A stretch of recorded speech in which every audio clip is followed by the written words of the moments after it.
It's official. Well, I guess it's been official for a good while now. Fuel is absolutely out of hand. Can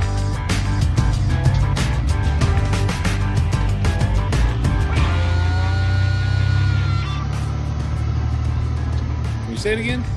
Fuel is out of hand and spot pricing for vans and reefers is sinking. Big carriers are bullish on long-term prospects, at least. For once in the last couple of years, they've been a boon for the small, no doubt, even with COVID-inspired difficulties. Market to market, though, there are plenty of have and have-not sorts of dynamics to go around. An object lesson came my way via a conversation on Tuesday with Mike Mustang Crawford. You may have seen my story early in the week about his Mustang's trucking business reaching the 4 million safe miles mark above the frame of a single truck. The owner-operator's 1994 Detroit Ploward Freightliner, acquired via a lease purchase completed in just a couple of years way back when the rig was new, with Prime. Yeah, that Prime, the one so many like to condemn as a villain in the truckload entrepreneurship game. With his criticism, though, there's plenty of the opposite on offer, too. Mustang Crawford's certainly not the only success story to come out of Springfield, Missouri. Regular listeners will recall Tim DeWitt's power-only fleet, like Crawford operating with authority, but exclusively with Prime's brokerage side, and now with upward of 30 trucks after a run of fairly quick growth over the last few years. Anyhow, I digress a bit here in this tale to start this edition of Overdrive Radio for May 6, 2022. I'm Todd Dills, your host as usual, and now back to that object lesson. I spoke with the Mustang last week, Thursday, while he was on his way out of Chicago toward picking up a load out of Harvey, Illinois, headed for Phoenix all in with a fuel surcharge and a contract load for more than $6,000, or a little more than 1,700 miles of driving. That's well more than $3 a mile if you're counting. Crawford hauls flatbed freight. 5 days later, he told me about his next load. It was rolling right back to the same spot where he'd picked up the previous load in Illinois, and from the same place he delivered in Phoenix. The rate out of Phoenix was just a little more than $3,000 for the same 1,700-some loaded miles. The difference? The market the freight was coming out of course. DAT notes Phoenix spot rates for vans outbound last week were averaging $242 a mile, beating Crawford's all-in contract rate with fuel surcharge by about 60 cents. On average for flatbed, the spot difference outbound from the Illinois region and outbound from the western regions last week was almost $1 a mile all in favor of Midwest originating loads. And Phoenix is a place Crawford notes has always been problematic for good rates on flatbed loads. Averages in the DAT system outbound from Phoenix to Missouri and Indiana markets last week were well less than the van averages, for instance, at around $2.30 and $1.90. Crawford got close to the average outbound with a healthy 79 cent a mile fuel surcharge built into the rate, both inbound and outbound from Phoenix, and covering about $4.70 worth of every gallon burned. Considered for the round trip, though, Mustang fared well better. With his $3 plus rate from Illinois, the round trip rate ended just a shy of $3 a mile, and left him in Illinois within striking distance of home in Missouri. Flatbeds generally held up well, when it comes to the national average for spot rates for the recent oil market turmoil, but the same can't be said for vans and reefers. Overdrive 2021 small fleet champ Jason Cowan of Silver Creek Transportation told of his efforts to negotiate a spot load coming out of Utah a few weeks ago, where the broker offered a paltry $1.70 a mile, which he noted might barely cover the operating cost and driver pay for the long run back to the Midwest. Cowan's Silver Creek Transportation 30-truck fleet, as regular readers will know, is based in Henderson, Kentucky, a bit south and west of Louisville. Furthermore, what a company like his sees in times of relatively weakening spot market demand is brokers and 3PLs pitching the businesses Silver Creek contracts with to move freight on the ability to lock in a lower rate, via access to spot market capacity, of course. And for longer haul van freight, that's no doubt happening now. It bears repeating in a time like this that there's a strong negotiating tool any truck owner has in the arsenal, the right of refusal. At once, brokers have been fairly beat up on rates the last couple of years. The difference now is capacity levels in freight markets generally move toward more of a balance with the freight that's available to move. The difference is soaring fuel costs, of course. A smart broker will try to push down the rate, but he'll also know well what his transport providers are paying for fuel. If that broker's own contracts with shippers don't include fuel surcharge adjustment in the rate, somebody will be getting hosed. Whether a trucker hauling that freight at a loss or the broker struggling mighty to make any profit on it, possibly destroying his or her relationship with the shipper in the process. As a wise man once said, and this would be owner-operator Daniel Snow of Harrison, Arkansas, speaking of the depths of the pandemic, quote, "You will never ever come out ahead running at a loss." And put another way by another wise man also writing from the depths of the early part of the COVID pandemic in 2020, quote, "Don't forget the value of your right of refusal. That is your line in the sand." As for fuel, today we'll hear from Jason Cowan of Silver Creek about his dual bulk delivery and fuel card strategy for pump price discounts. And for a wider view on the oil market, it's my pleasure to bring on David Owen, leader of the National Association of Small Trucking Companies, whose members buy an awful lot of fuel in its Quality Plus fuel program, delivering pump price discounts around the nation that in some cases rival the fuel contracts of the biggest fleets going. Owen addressed the rates situation too, noting the upside-down dynamic we've seen over the last couple of years. Here he's referencing what well-known trucking economist Donald Broughton offered as a sort of explanation for the slide in rates we've seen in recent times. He said, David, think about it. He said, a lot of this has to do with 2022 being the coming out year. He said, what people don't realize is that January freight volumes were very high. Very, very high. He said, normally they're lower in January than they were in December. This year it was the other way around. They were much higher in January than they were in December. And then in February, they were much higher in February than they were in January. So both those months were backwards. And he said, then in March, it went back down. And he said, it's a way for the marketplace, supply and demand marketplace, to reach an equilibrium. So I'm going to say, maybe let's hope we've hit that equilibrium. What happened to the spring freight season, right? Here's Owen talking about his association's Quality Plus Network fuel program. We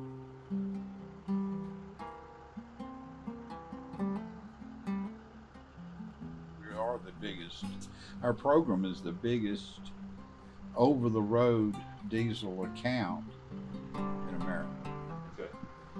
525 or 530,000 fuel transactions last month, right at 50 million gallons a month. So we're we know a little bit about it. Right. So what's going on with fuel right now in terms of, I mean, it seems insane, and it just goes. How do you understand this, right? Well, and for the layperson, it's not going to bust the layperson. I mean, it's pesky for the layperson. Right. It busts owner operators. It busts small trucking companies. It's a $100 a month problem for a family of four. Right. It's a $500 a day problem for a trucking company. So if you don't have some kind of deal, or trucking diesel, and all of my stuff starts with Genesis and works its way through the Old Testament. But the EPA is responsible for a lot of what's going on with fuel. The EPA, for the last 50 years, has made it impossible for us to build refineries. And by that I mean they've made it so hard to make a refinery profitable that nobody's built any. And so that's one problem. It doesn't make any difference what kind of fuel is demanded. If we don't have the refinery capacity to refine it, we hit upon a shortage. And our reserves, according to what I read, stockpiles of refined diesel is at its lowest level since 2014. let's say that you've got, whether you're at the truck stop level or the oil company level or the wholesale fuel level, whatever fuel level you are, and you've got X number of barrels of fuel or an X number of gallons of refined fuel to sell, and the wholesale price goes up, 50 cents in a day.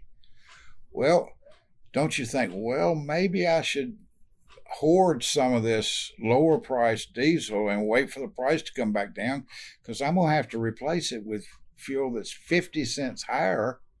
Right. And guess what? I'm going to have to raise my prices. Right. And if I raise my prices too far, I lose my business. People go somewhere else. Yeah. So it people just don't understand that, all of that. And where we are now, because of all the decisions that have been mostly by government, we're getting ready to really have a supply crunch. At the same time, when we're coming out of the COVID crisis, big demand. So huge demand right now, pent up demand. Yep. People want to get out and buy stuff. And they can't get it. And it's affecting everything. It affects the supply chain. And I don't know whether it's a cause or an effect of the disruption in supply. It's hard to know. Then we got the war in Ukraine. So globally, oil, panic mode, right? Everybody's trying to scrap around and say, where am I going to get my oil? And we can't fight wars without oil. Right. We can't feed the world without oil. And yet it seems like our central government is doing every damn thing they can to vilify the whole oil industry and think that they can just turn the switch and everybody's going to be riding a bicycle or a goat or an electric vehicle. Right. It just makes so much more sense to me.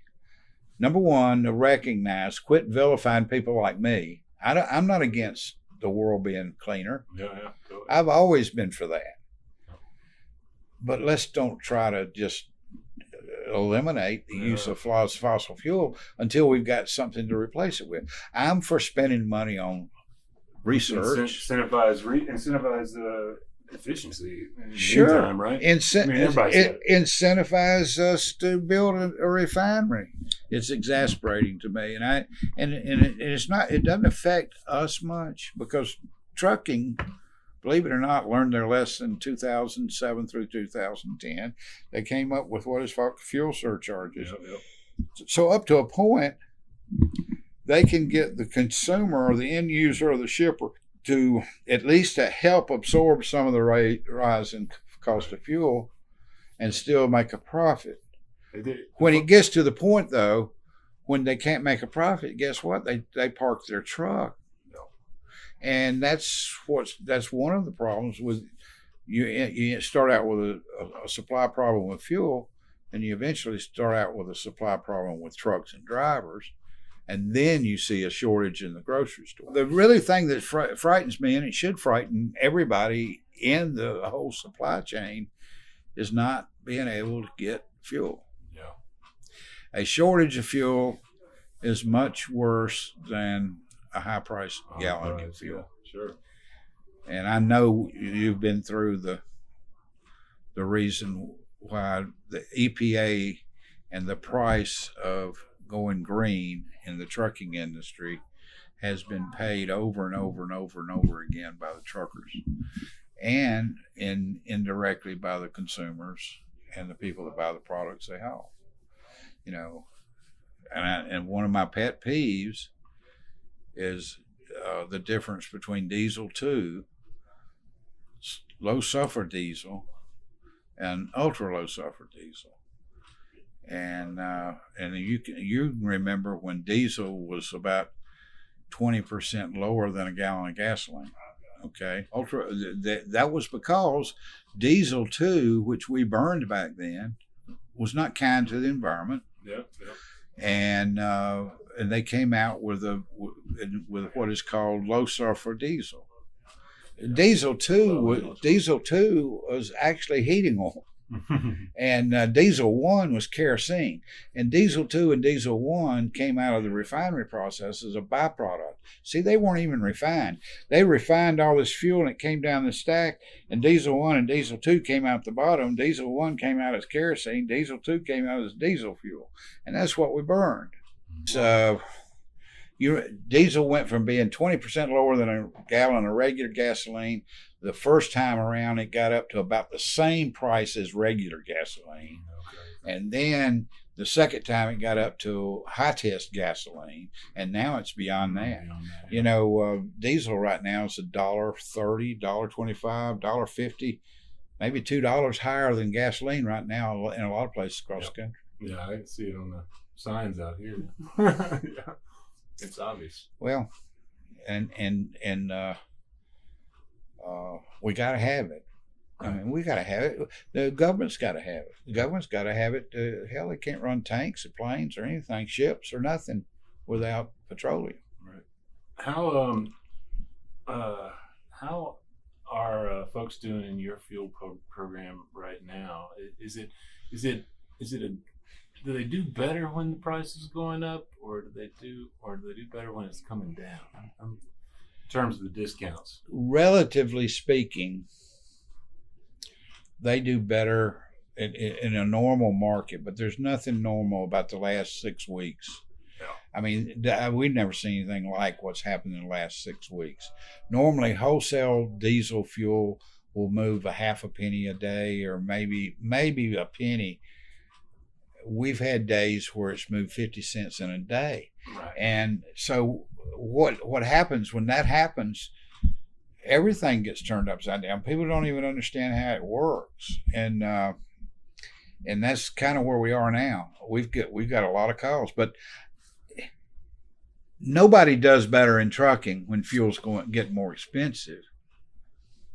Our members get a bigger discount when there's a lot of margin in the fuel.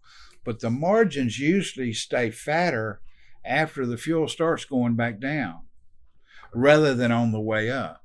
And I know that sounds backward, but that's the way the market works. Huh. And a lot of it has to do with what we were talking about before. You got an inventory of so many gallons of fuel in the ground at your truck stop. Okay, how do I mitigate those gallons? What if I limit everybody to 50 gallons? And spread that out and make it last to 10 days longer, and maybe fuel will come back down between now and then. Or in some big oil companies, they buy futures and they hedge and they do all these other things. Right. So right. It's way beyond my pay grade. But our guys, relatively speaking, are doing far better at the pump, relatively speaking, than like-size carriers who are not on our program. Particularly if they run long and if they need a nationwide network of truck stops. If you can buy all your fuel in 1 or 2 stops, you can get a hell of a deal on fuel with 10 trucks. Yeah, for like a local with a local sure, co-op, something like that.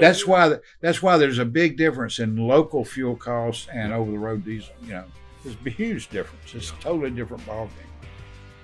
Owen went on to reference a team operation based out of Nashville here, running a lane to California and back that bought the vast majority of its fuel in a contract with a single location in Oklahoma, for instance. We didn't need a nationwide network of truck stops, and who did well better than what Owen's program could deliver. Search John Henderson's name at overdriveonline.com too for my early March report about Henderson's contract for his several tank hauling and other rigs in the Midwest area with a local regional fuel supplier. Keep an eye out for opportunity in that regard. Owen advised anyone who could make a one-to-one deal with a single stop or regional network. It might not be easy, however, as the many years that NASDAQ's been working on building value in his network is some evidence. It's taken us 25 years, really, 22, 24, something like that, to get where we are. The one thing we've done, though, is we've been able to continue to not cap discounts. And when the margins blow out on a gallon of diesel fuel, if you're not capping the discounts, the discounts are unbelievable, and that's why we've been so successful. Do you know that last year we delivered $200 million plus to the people that are in our program? Wow. And Kelso and I decided to do it that way when we first started it, and we haven't changed.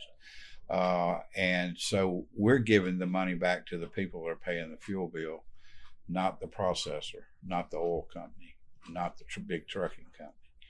And that's a little different attitude than most aggregators. That's what we are. Right.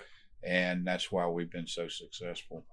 A guy with 2, 3, 4, 5 trucks is buying diesel fuel every day in a 1,150 truck stop network, probably at a par with the guy with 150 to 200 trucks. So, and it helps them stay competitive, and we're all about it. But the other thing that Kelso and I have been able to do with our program that nobody else has ever done is we've focused our fuel. We've kept our promise to the truck stops who gave us the deals, TA Petro being our big brother, and but we focus fuel in those stops, and we're 91% of those 525,000 fuel transactions last month. 91% of them were inside our network. Okay. And the focus percentage of most people that do what we do is somewhere around 20, 25, 30%, not 91. We're well over 15,000 trucking companies in NASTC now, and I bet we've added 1,000 trucking companies the first quarter of the year. And one of the reasons is that what we call a daily fuel hedge, and it's just an aberration in the way we reprice the fuel. We take the wholesale from Monday, and that wholesale rack average price in that rack, and there's 880 racks across the country, but in that rack is the cost factor for all the transactions on Tuesday. So when there's a volatile move in wholesale prices, we know it a day ahead of time. So what we do is we send out what we call a fuel alert. Buy before midnight, fuel's going up tomorrow, and buy after midnight, fuel's going down. And sometimes that is, I'm not kidding you, during this crazy time, sometimes that's meant as much as $70, $80 in one fill up.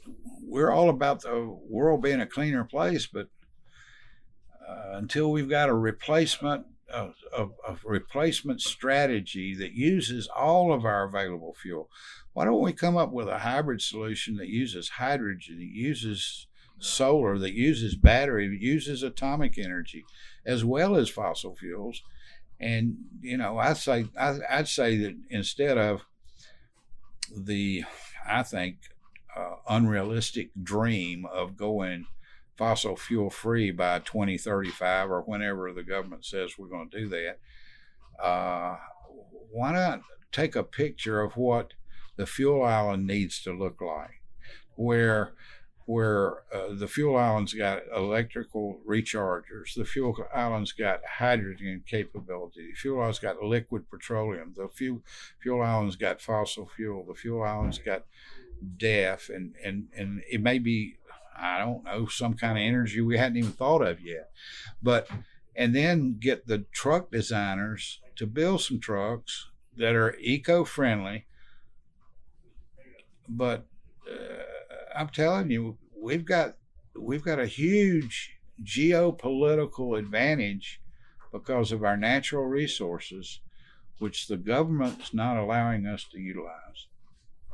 And I'm not saying go out and pump up all the oil or start fracking every inch, or I'm saying build some more refineries. I'm saying the pipeline needs to be built, and we need to become energy efficient and energy independent across the board. Not just with fossil fuel, not just with electricity. There's some, as big a fuel guy as I am, I own 2 electric vehicles. Okay. They're called golf carts. And that's a perfect application for an electrical vehicle. Sure. I got about a 35-mile radius. I can plug it up in my garage every night, and I don't have to worry about it. I just got to keep water in it and keep it occasionally every 3 or 4 years buy some batteries. Right. And it works. That's the way there. Any advice for the owner operator out there on kind of getting through this whole situation where we got high fuel, we got some rates that a lot of guys dealing with brokers are looking at getting a lot of pushback in their negotiations with people, even people that they've dealt with for a long time. Donald Broughton pointed out something to me that makes a whole lot of sense. And I said, what happened to freight? What happened to freight rates? And he said, well, one of the things that happened, David, is with the cost of fuel going through the roof like it has, a lot of carriers have some choices, and a lot of carriers have started picking. There's a point on the graph where the distance of the trip makes a difference.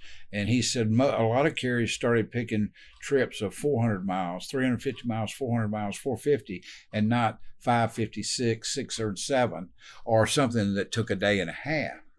And if you think about it, that makes some sense. And I said, well, why are we doing the same number of transactions, but our volume went down a little bit? He said, because we're getting better fuel mileage. So, I mean, ask Donald, right? He's a smart guy. And I mean, I'm going to continue believing him till he shows up wrong one day. Then I'm going to wear him out. But that makes some sense, doesn't it? That'd be my advice. Be more careful about the distance that you're per dollar per mile of the trip, and do everything you can to increase your fuel mileage. Right. And that may mean hauling lighter freight. It may mean there all kinds of ways. All kinds of things. Yeah. I would be constantly looking at trying to standardize my lanes, to buy from the fewer and fewer truck stops, to run in lanes where my profitability or my hope of profitability in the day is higher. Like I wouldn't take, just me, I wouldn't take a truck to the West Coast. I'd get out of the reefer business, period, before I'd go to the West Coast. You can't make money going out there. They need to be running north-south, and they need to leave us alone. We need to leave them alone. It's just a different form of trucking up and down the West Coast. Makes you think a little bit about the flatbed rate out of Phoenix, doesn't it? In any case, thanks to Dave Owen for his time this week. You can find NASTC at nastcnastic.com. The association is our principal sponsor for this Small Fleet Champ program we're hosting again this year. If you're running between 3 and 30 trucks with your own authority, you're a candidate to enter and potentially join us for the big awards program in Nashville in October at the NASTC annual event at the Omni. Always an experience for sure. You can enter your small fleet via overdriveonline.com/2022SFC.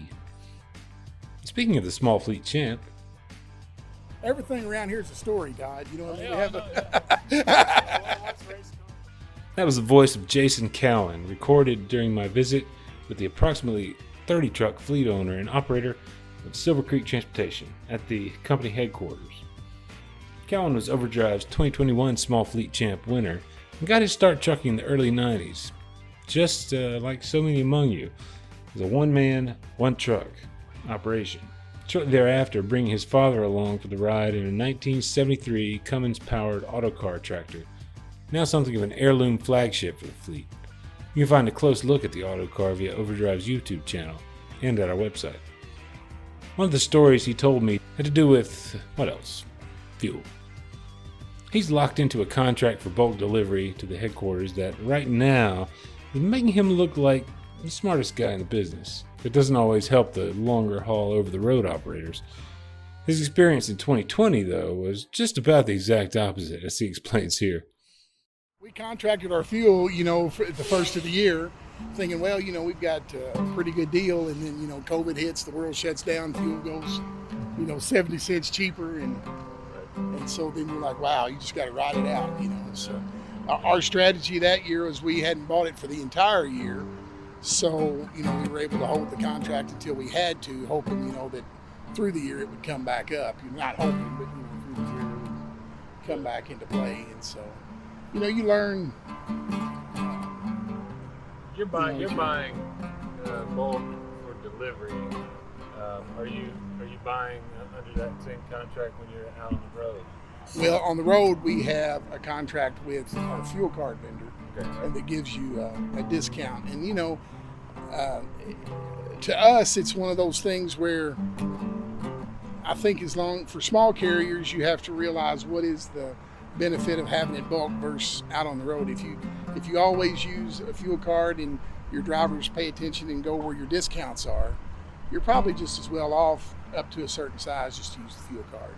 And then once you have to put the pencil to it, and once you get to buying so many tanker loads per month, then it makes more sense to have it here.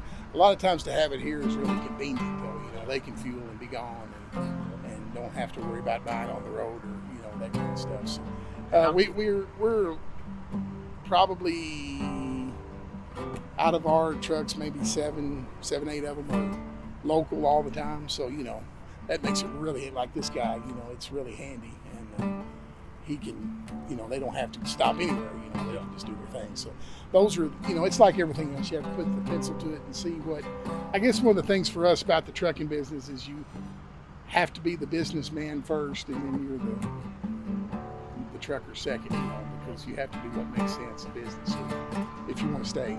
Right. On the current, so you basically have a contract with a fuel vendor here for a certain amount of time at a certain price. Yeah, right? we just contract so many gallons at a time, and then you just, it really is, you just think, okay, well, like this time, it may work out okay as, prices stay up, and then, or you may go the other way. You don't know, and you just try to catch it and say, okay, I think this is from the data. We try to keep that data collected. What's it been? How's the highs and lows? What's causing those highs and lows? And if you can, work through that, then work through that data and think, okay, this is where we think we need to be. We're doing good today. Yeah. Doing okay today.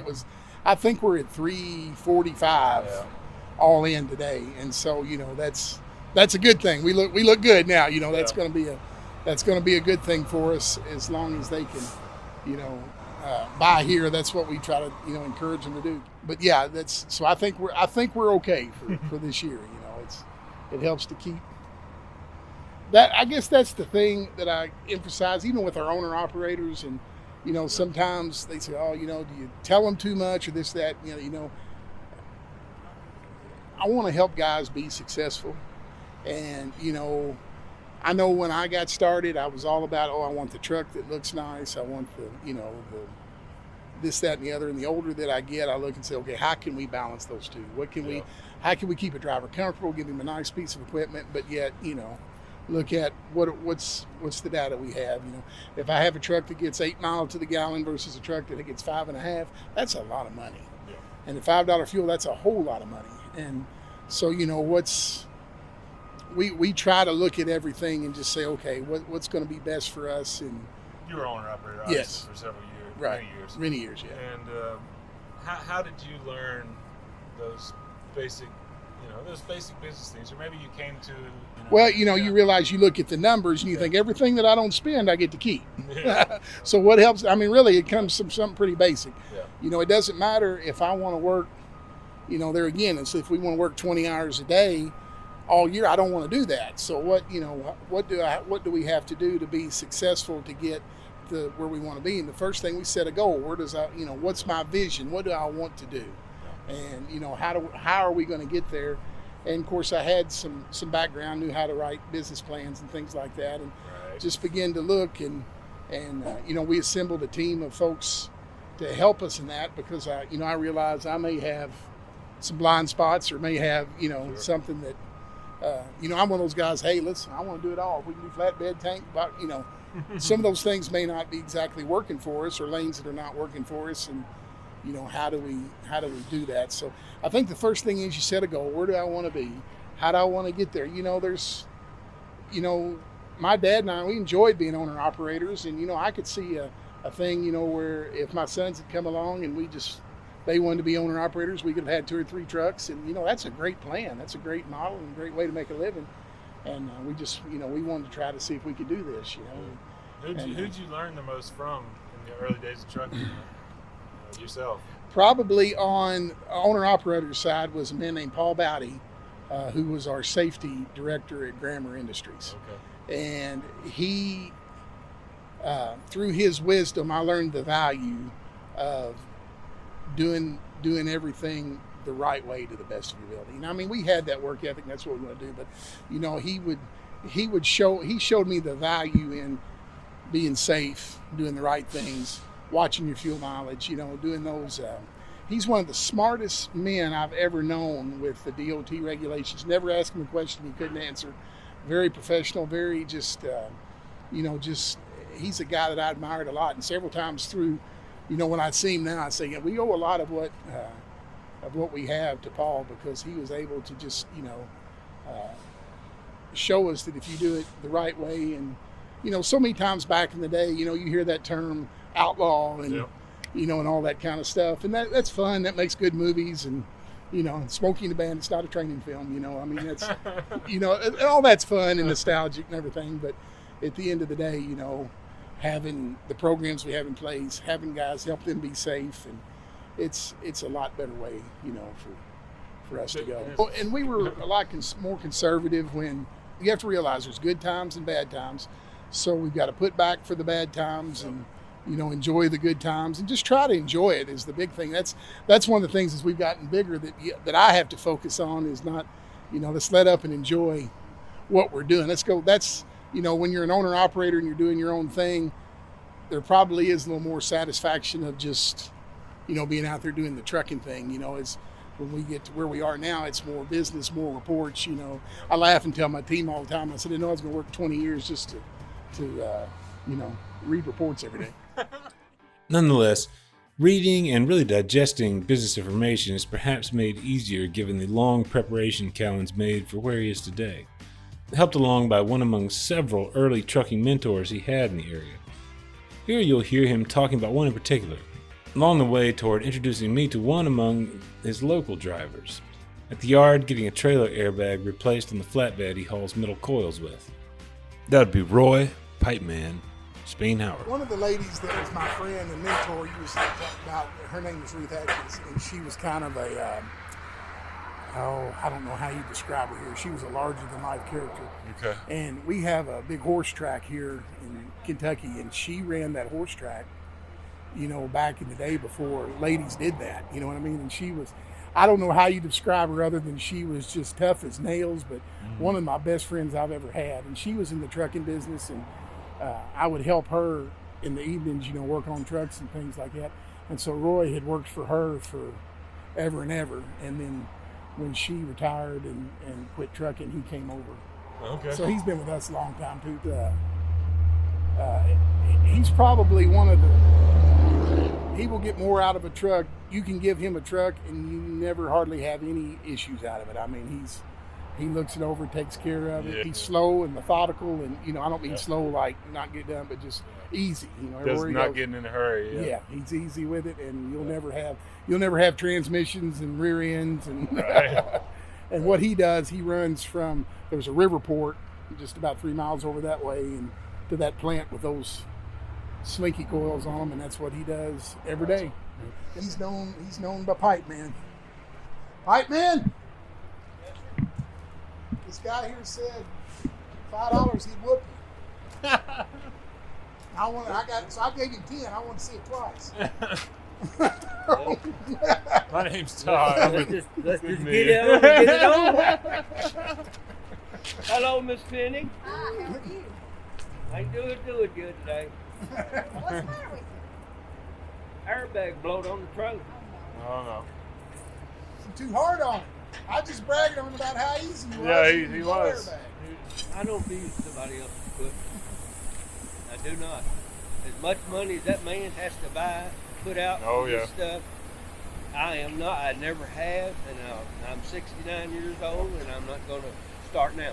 Methodical on the pre-trips and stuff. And yeah. Keep a good eye on it. Jason, I think you lost his dog. Oh, he's nuts. When we were young, he would, we'd be hauling, I'd be helping Miss Atkins. He'd say, we're going to leave 4 in the morning. You know, he was always her lead driver. She had 5 trucks. We're going to leave at 4 in the morning. We'd all get there, and he'd done been gone 45 minutes, you know, because he wanted to beat us all everywhere. #1. Yeah. And he does that now, doesn't he? Yeah, Like, yeah, there's times that He's been running the basics too. yeah, he leaves at 1 or 2 o'clock in the morning. Yeah. Wow. You know, it's funny. Getting out there. Well, there again, one of them old guys, you know, Yeah. that just Old school thing. old school, man. They're just, Yeah. I guess we'll all be. You reckon we'll ever be old school? And it's, you know, I think it's one of the hardest parts about getting older is you have to try to keep learning. You know what worked for you, and you know it's one of those things when you get in a groove and something's working, you really think about change and you know what am I going to do to change, and you know you have to. Sometimes it's hard to accept, you know, some of the things that we know in the industry that either are redundant or doesn't make sense, or that if we were making the laws and the rules would be different, you know. And as an industry, you just have to try to. That's one of the things I want to do. How can we work to make it better for, you know, better for the guys? Because you don't want to burden. You know, a lot of in an industry that's tough to find drivers and things like that. Anyway, it doesn't make sense to make it more cumbersome or burdensome. Yeah, definitely. To No doubt. to do that. To make the job easier. Make the job easier Somehow. instead of hard. Well, you know, I'm one of the guys. I guess I'm kind of one of the pro 18 to 21s. We have the technology. We can set the trucks wherever we want them. We can watch. We can train. Yeah. We can get a guy or girl out of high school that wants to be in our industry. We get them while they're excited. We can train them. They can be, you know, coach and train them. And you take like Paul and Roy, all those guys driving on the farm, 14, 15, you know, my boys moving, you know, they could back trailers and move stuff around, and they could have run up and down the road just as easy as a lot of guys by the time they were, you know, 16. And, you know, it just, I'm all for training. Let's, you know, I think through all what we've talked about, you know, that safety and training and work with them. But let's get them in the industry before they're 23, you know, so where they're already doing something else and then have to spend, you know, a lot of their life, you know, going through school. And, you know, I think that's one of the things that would help our industry as a company, if we train them as we go and you know, help them to get in the industry and get where they need to be.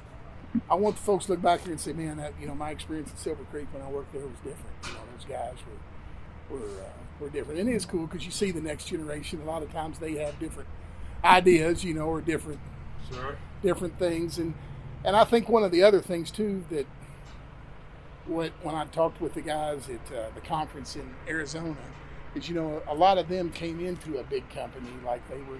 Oh, I was promoted to, you know, I'm the CEO there. It's different from us, you know. When you start something from one, it's your baby and you rock it.